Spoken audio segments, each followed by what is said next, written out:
बिहार विधानसभा चुनाव में वक्फ बिल की एंट्री हो गई है। पहले आरजेडी पार्षद ने सरकार बनने पर इस बिल को फाड़ने की बात कही थी। अब खुद तेजस्वी यादव कह रहे हैं कि महागठबंधन की सरकार बनी तो वक्फ बिल को कूड़े में डाल देंगे, जिसके बाद बीजेपी आरजेडी पर मुस्लिम तुष्टीकरण का आरोप लगा रही है। और इन सब के बीच तेजस्वी एआईएमआईएम के निशाने पर भी आ गए हैं। क्या ये पूरा मामला इस रिपोर्ट में देखिए।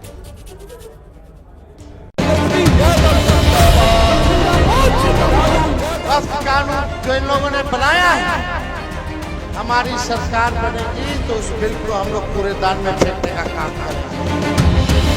तेजस्वी यादव के इस बयान ने बिहार में चुनावी फिजा में भूचाल ला दिया है।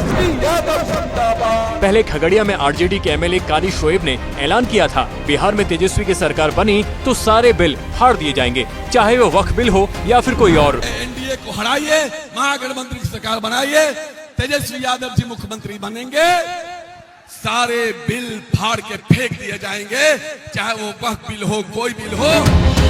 अब तेजस्वी ने भी वक्फ बिल कूड़ेदान में डालने की बात कहकर इस बात को और हवा दे दी है। चाहे कोई बिल ये लोग लाते हो, आप लोगों से हम कहना चाहते हैं, वक्फ कानून का जो इन लोगों ने बनाया है, हमारी सरकार बनेगी तो उस बिल को हम लोग कूड़ेदान में फेंकने का काम करेंगे।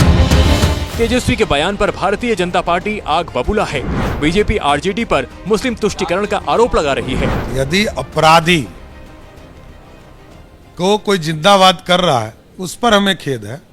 कौन क्या बनता है वो नहीं पता है हमें, ये तो जनता तय करेगी। जनता विनाश को चुनेगी कि विकास को चुनेगी, ये जनता के ऊपर छोड़ देगी। ये लोग महिलाओं का बिल भी आया था तो पार्लियामेंट में फाड़ा था ये लोग, तो महिला बिल पास नहीं हुआ क्या? ये बात जो कर रहे हैं ये इसका कोई मतलब नहीं है। मेरे समझ से बिहार की जनता कॉन्शियस है, इनके सब बात को समझती है और देखिएगा 14 तारीख को इन लोग एकदम से आउट हो जाएंगे। पहले चरण के मतदान से पहले बिहार में एम फैक्टर बड़ा चुनावी मुद्दा बनता जा रहा है।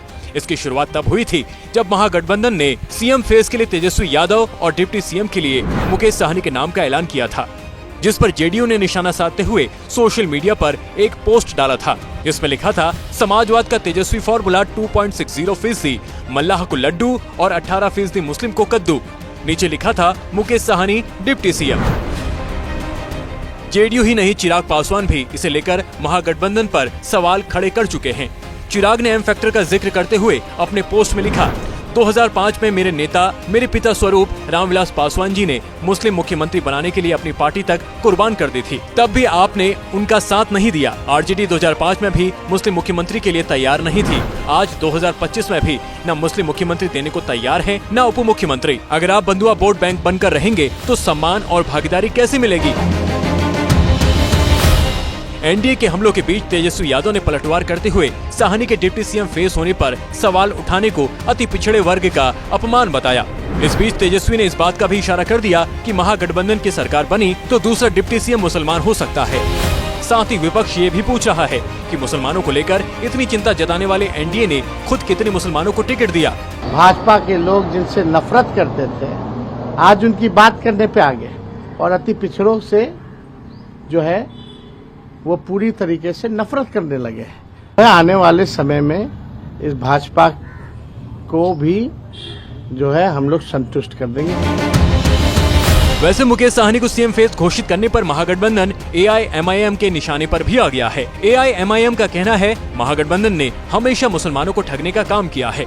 महागठबंधन के लोग हैं वो बस हमारा वोट लेना चाहते हैं, लेकिन हमारा लीडरशिप नहीं चाहते। महागठबंधन हम मुसलमानों को ठगने का काम किया है और ये अब जग जाहिर हो गया। हिमाचल में दूसरे चरण में मतदान है, जहां मुस्लिम वोट बड़ा फैक्टर है।